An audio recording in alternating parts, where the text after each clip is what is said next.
اعوذ باللہ من الشیطان الرجیم، بسم اللہ الرحمن الرحیم۔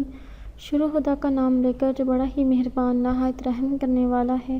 السلام علیکم ورحمۃ اللہ وبرکاتہ۔ تمام سامعین کو ہمارے چینل کی طرف سے خوش آمدید۔ مجھے امید ہے کہ آپ سب لوگ خیریت سے ہوں گے۔ ناظرین، آج کا جو وظیفہ میں آپ لوگوں کی خدمت میں لے کر حاضر ہوئی ہوں وہ زبان کی لنگت دور کرنے کے لیے ہے۔ اگر کوئی بھی بچہ یا بڑا ہے، وہ جب بھی بات کرتا ہے، بات کرتے ہوئے اس کی زبان کانپ رہی ہو یا اس کی زبان سے وہ ایک لفظ صحیح طرح سے ادا نہ کر پا رہا ہو، یا ایک بات کو کرتے ہوئے وہ دوسری بات کو بار بار دہراتا ہو، یا اس کی زبان توتلی ہو جس کی وجہ سے وہ صحیح طرح سے بول نہ پاتا ہو، تو آپ اس مقصد کے لیے یہ وظیفہ کر سکتے ہیں۔ دوستو، وظیفہ بتانے سے پہلے میری آپ لوگوں سے ایک چھوٹی سی درخواست ہے کہ آپ میری اس ویڈیو کو لائک ضرور کریں اور اپنے دوستوں کے ساتھ شیئر کریں۔ شیئر آپ لوگوں نے اس نیت کے ساتھ کرنا ہے کہ یہ ویڈیو آپ لوگوں کے لیے صدقہ جاریہ اور ایصال ثواب کا ذریعہ بنے گی۔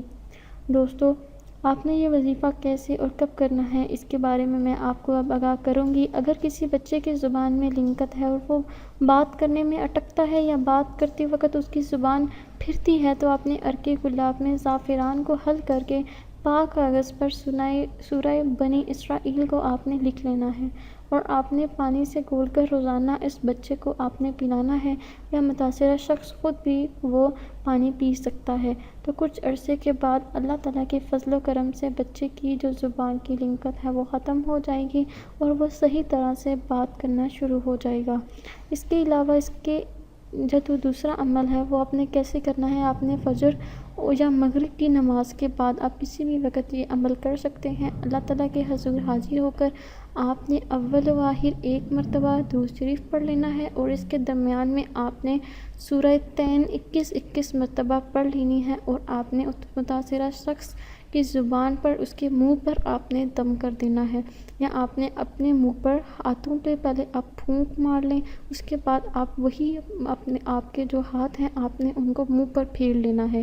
انشاءاللہ تعالیٰ اس عمل کو کرنے کی وجہ سے بھی آپ کی زبان میں جو کوئی بھی نقص ہوگا وہ ختم ہو جائے گا۔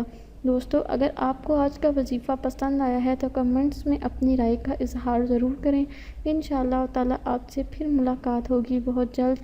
میری اللہ پاک سے دعا ہے کہ اللہ پاک آپ سب کو صحت و تندرستی عطا فرمائے، آمین ثم آمین۔ دوستو، مجھے اپنی دعاؤں میں یاد ضرور رکھیے گا۔ اللہ حافظ و ناصر۔